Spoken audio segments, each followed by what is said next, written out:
What are we doing here? Rarefied air that Lewis Hamilton breathes now, is it not? Having won 9, a record-breaking 9 Silverstone Grand Prix. What are we doing? 104 Grand Prix victories to his name over the course of his very illustrious career. This is different now. Tangibly different, unprecedented settings, rarefied air for the avoidance of doubt. And it's not been without tropiezos, stumbling blocks even. Mercedes hadn't given him a car, not for the last 24 months at least. There were questions. I questioned whether 39, soon to be 40-year-old Sir Lewis Hamilton still had it in him. Whether he's fallen victim to the age-old father time, who is still, yet and still, undefeated, undisputed. Again, Formula One is a young man's game. There hasn't been many 40-year-old champions. 3 of, to mention, Jack Brabham in 1966, Juan Manuel Fangio in 1957 and 1950 Giuseppe Farina. Those stats still stand up. And if past his prologue, when Sir Lewis Hamilton gets into that Ferrari next year, it won't be without difficulty. It's a very long, steep mountain that he has to climb over at Maranello. However, today, let this be a reminder that he still has it. He's still one of the best, if not the best drivers to ever drive an F1 car. This race today, the Silverstone Grand Prix, the British Grand Prix even, is proof positive of that. 0 mistakes as near as makes no difference. And again, he didn't even qualify on pole, did he? He had to manage for George Russell in real time, but he sees the bigger picture. 200 level race IQ each and every single time. And listen, you can argue all day and night that Lando Norris could have won that race. So too Maximilian Verstappen. But I will flip that thesis on its head. Which driver in F1 history not named Sir Lewis Carl Davidson Hamilton could have won from that position with a charging Maximilian Verstappen on fresher hard compound tyres?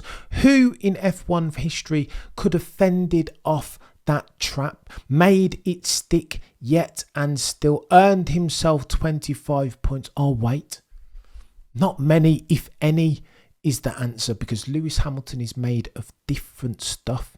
His fundamental constitution is different. As a peddler, there are not too many, if any, in F1 history who can do what he has been doing for as long as he has been doing it. And that's the critical thing.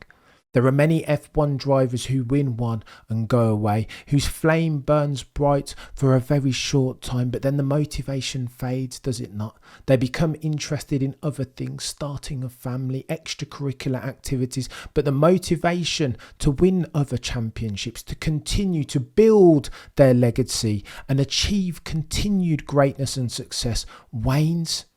There are other things. With Lewis, though, he's the exception, is he not, that proves the rule.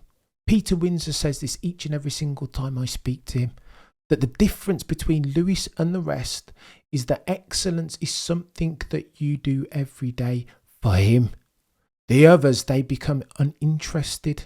They can't repeat their previous glories. But for Lewis, his flame burns bright and keeps burning. 2007 was his first F1 season, and his flame burned just as brightly then as it does now. Oh, the humanity.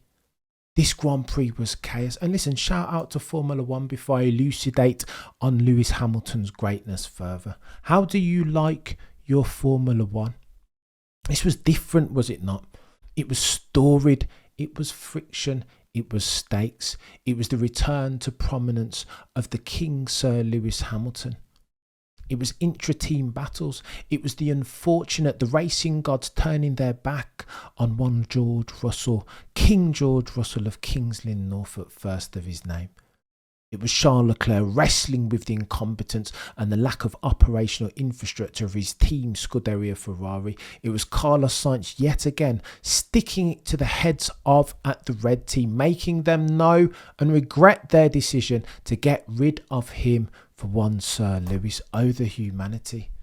How do you like your F1 then?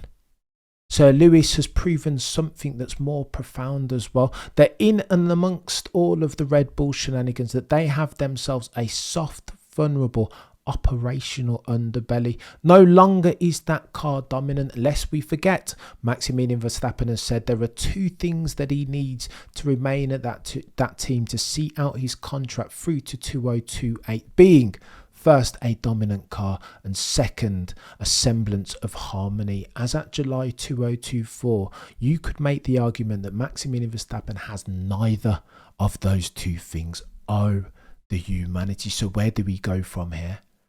Maximilian Verstappen, I think, will be having conversations with his team. Raymond Vermeulen, Jos Verstappen, those two will be advising him to take some consideration, to have some conversation, extended negotiation with the likes of Toto Wolff and the Mercedes chairman, Ola.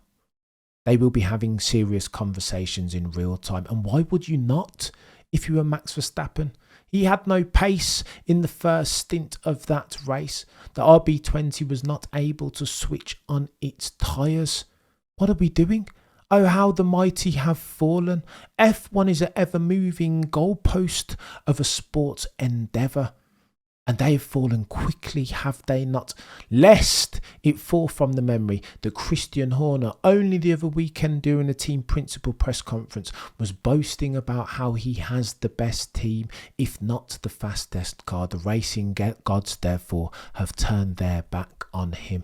And it's not like he has too few balls to juggle as far as his problems, his automotive pugilistic problems.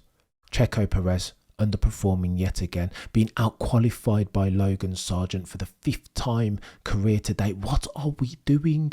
Therefore, Christian, you've got a decision to make, chap. You said in real time that Checo Perez would have to put in a performance. I can't even tell you where that dude finished. 17th, maybe 16th. Non-point scoring positions, getting outperformed in qualifying and the race yet again by Logan Sargent, who is driving none other than a Williams. Christian, what are you doing, chap? You've made a career out of making god-tier, high-level decisions, particularly around your people. But over the past couple of months, you've lost yourself, Adrian Newey, and now you find yourself in grave danger of losing the jewel in your Red Bull crown, the one they call 3, soon to be 4-time champion, Maximilian Verstappen. Oh, the humanity. It just gets techier, more polemic, juicier, more salacious. And of course, the situation that he finds himself in is absolutely a function of Christian Horner allegation gate, the PA, the conflict between him and Maximilian Verstappen's dad, Jos.